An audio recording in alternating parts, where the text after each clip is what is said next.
pro dan kontra yang ada dalam masyarakat terkait dengan surat tuntutan yang sudah dibacakan oleh penuntut umum adalah hal yang wajar dan biasa terjadi.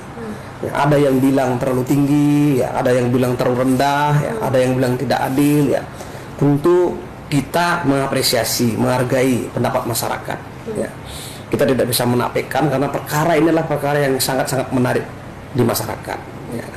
Nah, mengenai tadi ada suatu tuntutan, perbedaan tuntutan di masing-masing terdakwa, 5 terdakwa yang kami ajukan, ya, yaitu PS Verdi Sambo mendapatkan seumur hidup, ya. Terus Eliezer mendapatkan 12 tahun, PC Kuat Ma'ruf dan Riki Rizal mendapatkan masing-masing 8 tahun.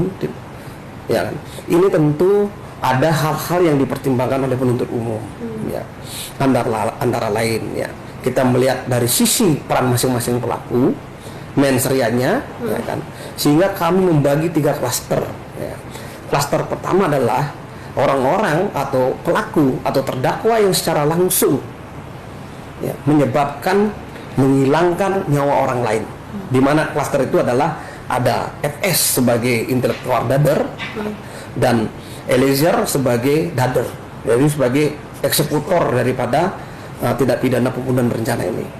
Klaster kedua yaitu ada Ibu PC, ya, ada Kuat Ma'ruf, ya, ada juga di sini Riki Rizal Wibowo, ya.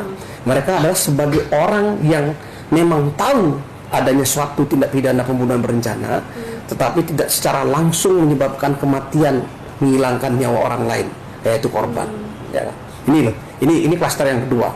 Ya, sehingga dari dua masing-masing peran ini adalah berbeda kita melakukan suatu tuntutan. Klaster yang ketiga adalah pasca terjadinya suatu pembunuhan, yaitu orang-orang yang melakukan tindak pidana obstruction of justice di luar daripada pasal 340, ya, yaitu pasal 55 ayat 1 ke 1 yang kita dakwakan, gitu loh. Masing-masing ini tidak bisa disamakan, ya kan. Kalau orang secara tidak langsung PC misalnya yang berkembang di masyarakat, tidak bisa kita samakan dengan perbuatannya FS, tidak bisa kita samakan dengan perbuatannya Eliezer. Nah, inilah yang dinilai oleh penuntut umum, kemudian penuntut umum menyampaikan kepada pimpinan tentunya menyetujui apa yang disampaikan oleh teman-teman penuntut umum. Jadi tidak ada sama sekali yang hal-hal di luar, ya, di luar dari masyarakat sampaikan bahwa ini ada masuk angin, ya, di sini ada apa istilahnya, ada tekanan dari pimpinan, nggak ada. Murni adalah dari penuntut umum, karena jaksa itu adalah satu, end on the bar. Jadi apa yang keluar dari kejaksaan itulah yang harus dibacakan, dan itu adalah mulai dari satu proses yang panjang, ya. Bagaimana fakta hukum itu kita nilai secara bersama-sama, dan masyarakat juga sudah tahu itu. Ini yang perlu kami jelaskan.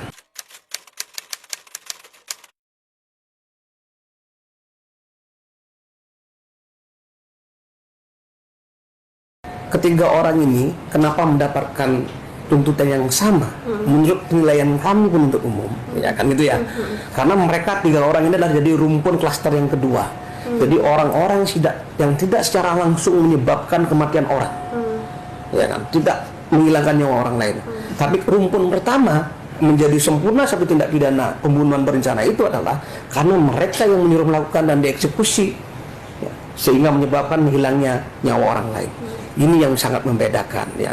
Nah, rumpun yang kedua ini mereka tidak berbuat untuk melakukan satu tindak pidana secara langsung, tetapi dia mengetahui satu tindak pidana dan mengetahui satu proses perencanaan, tapi tidak berbuat apa-apa untuk menghentikan, apalagi tidak menghalangi atau memberikan saran agar tindak pidana itu terjadi.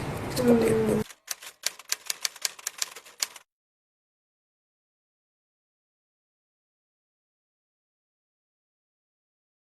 Saya hargai, ya, LPSK ini sebagai lembaga pemerintah tentu kami hormati sekali, ya. Saya mengapresiasi semua proses persidangan pengamanan terhadap diri terdakwa dari Baradahe sampai saat ini juga berjalan dengan baik, itu kami hargai. Namun demikian kami terikat dengan tadi, pembuktian itulah terikat dengan para peran terdakwa masing-masing terungkap di persidangan, ya. Pertama itu. Yang kedua, kita lihat dulu secara yuridis, ya. Secara yuridis itu seperti ini.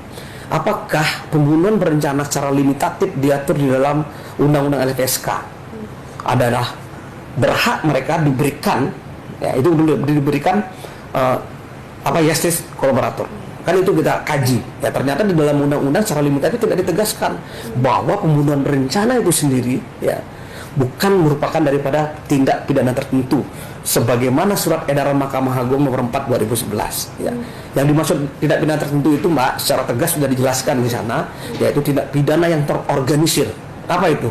Tindak pidana narkotika, korupsi, ya, tindak pidana TPPU, tindak pidana pencucian uang, tindak pidana trafficking, yaitu penjualan orang. Ini yang diatur gitu loh Pak. Khusus perkara pembunuhan berencana secara limitatif atau secara tegas tidak diatur mengenai itu. Itu satu. Yang kedua, yang menjadi pertimbangan yang paling terpenting di sini adalah saya sudah sebutkan di awal bahwa mereka termasuk klaster pertama, yaitu klaster pelaku utama dalam suatu tindak pidana. Ini jelas secara undang-undang tidak dibenarkan. Namun demikian, nah ini loh, rekomendasi ini kami hargai dan kami akomodir dalam surat tuntutan, sehingga Baradae ini mendapatkan keringanan hukuman daripada pelaku utama, yaitu Ferdi Sambo. Nah itu loh, sehingga sangat jauh jaraknya. Ferdi Sambo kita berikan tuntutan umur hidup, sedangkan Baradae di sini kita berikan tuntutan 12 tahun. Nah itu sudah hal yang meringankan. Kenapa? Karena termasuk saksi yang kooperatif, saksi yang membuka, saksi yang berkata jujur kita anggap dalam satu persidangan dan konsisten memberikan persidangan. Kalau seandainya dia tidak melakukan itu, kita samakan mungkin tuntutannya dengan Ferdi Sambo itu dong. Nah, jadi selama ini yang berkembang di masyarakat bahwa mereka ini bisa tidak dipertanggungjawabkan secara pidana. Nah itu ada di dalam satu tindak pidana pasal 44 sampai pasal 52 KUHP. Itu berbeda sekali dengan JC. Berbeda sekali. Karena pertanggungjawaban pidana pasal 44 sampai pasal 52 KUHP itu adalah itu menghilangkan pidana dan tidak harus di pengadilan. Pertama dari jaksa itu kalau pada saat penelitian tahap pertama itu sudah dengan sendirinya tidak sampai ke pengadilan perkaranya. Karena apa? Terikat dengan tadi. Kalau dia melakukan perintah undang-undang seperti regu tembak, ya, itu diatur oleh undang-undang.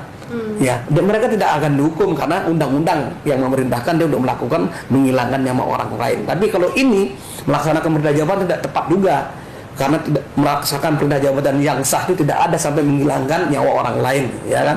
Nggak ada. Nah, inilah yang sering disampaikan di beberapa media, ini tidak sama dengan pertanggungjawaban pidana dengan GC, sangat berbeda.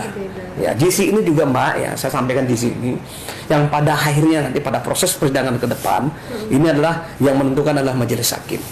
Yang kami hanya merekomendasikan, apakah rekomendasi kami itu berupa terdakwa yang bekerja sama dan kooperatif memberikan keterangan secara jujur, ya kan? Itu apa sampai di sana atau nanti diberikan GC khusus sehingga dia diberikan hukuman lebih ringan daripada terdakwa yang lain. Ini proses masih panjang, masyarakat harus menunggu ini seperti itu.